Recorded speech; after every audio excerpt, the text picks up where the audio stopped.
surem-surem kewangkara kingkin lur manguswa kang layu ben wilang memanis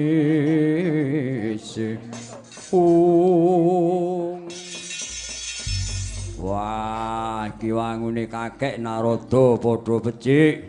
ya ngger iku wis tak tampa pengestuning bangulun tampano ya ngger ya tak gegem tangan loro dadi jimat kula ngaturaken pangabekti kula pekulun kula inggih ngaturaken pangabekti kula pekulun ya Tresna lan Puntadewa wis tak tampa kita ngaturake pangabekti marang jenengulun kula inggih ngaturaken pangabekti kula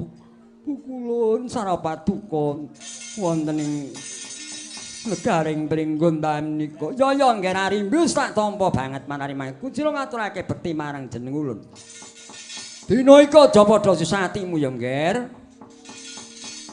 Werkudara adimu si Permadi nggone mbok utus ngupadi Sarat Sarana golek pusaka kang ampuh kanggo magas ya kuwi ari-arine anakmu Jabang Tetuka ya mengki mung entuk kayu Kestubama iki rangkane pusaka Kuntawijayandanu wah apa tedas wong gaman sing landhep padha melot padha guwang kabeh tedas gun magas busrip anakku Tetuka kuwi mung rangka mung kayu kaya mengkono kok bisa mlintuk gawe lho aja nyepelake ya nyambak kayu niki kayu sanga kadewatan ampuh daya pangaribane ibu mi cucu bu ya ngger wis bu akit ya wis ampeten yo ngger ora sakit ya wis ora sepelundah tak nangis lari bumi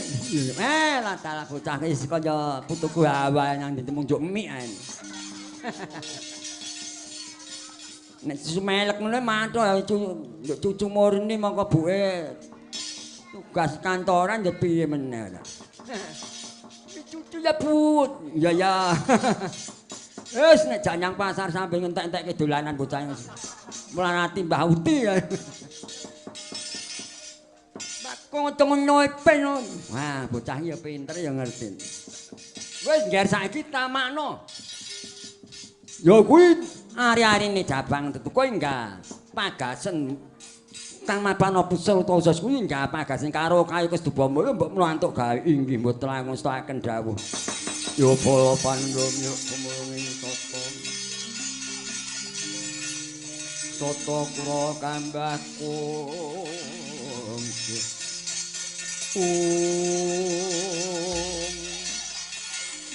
Katarika kaya mangkono Raden Permadi wis ngasta wujuding Kajeng Kestubamaya rangkaning Kuntawijayandanu ya Kuntawijaya najan namung wujud rangka nanging landheping gegirani ana ing kahanan sareng rangka Kestubama nembe kaangkulaken wonten ari-ari sang Jabang tu padha sakula saged tugel ika wujuding rangka Kestubama mancing dhateng pusere si Tetuka kagot enggal kaget Bu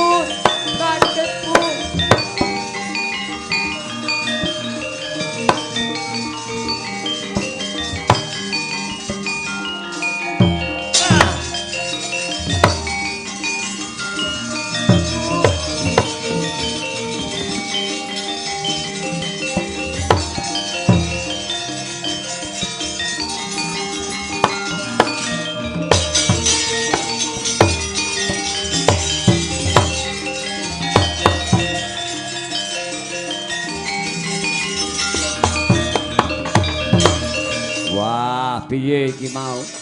Bu wae aja bingung ya aja bingung Permadi kula wonten lha iki mau dirangkani kok ora ana wangunipun menika manjing dhateng puseripun pun Tetuka lah daladit kepiye kok dadi lakon kaya ngono waduh kepiye Permadi kok dadi rangka wujud kayu manjing ana puseri si Jabang Tetuka ki piye wah iki piye anakku ngono lakon kok kaya mengkene anakku Tetuka apa ora ngrasake lara ing atase kayu wujud rangka manjing ana pusere Anakku Jabang Tetuko piye wis aja padha nangis dhewe aja tawang-tawang syarat ora aspa ya ngger iki kudu kodrating Jawata mengkono ning malah ndadekke sektine ya kuwi anak lanang si Jabang Tetuko Werkudara wis aja was kuwatir ya mung aku meling marang jeneng kita Werkudara rening sira iki ingkang duweni anak besok yen ana perang gedhe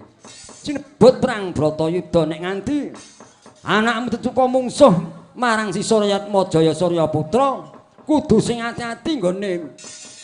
praitnan manjen itu kudu mbok reksa mbok jaga sing prayitna mergo besok yen nganti ana pusaka manjing rangka ngono ya nggih wah iya yo tak eling-elinge nek nganti ati pasuhan kan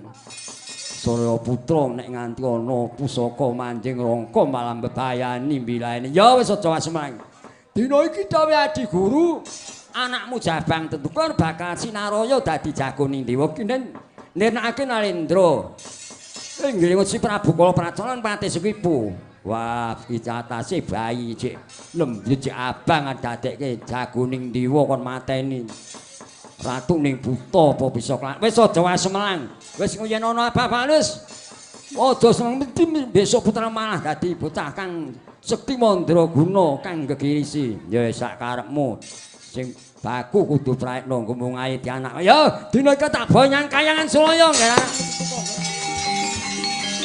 ayo Ibu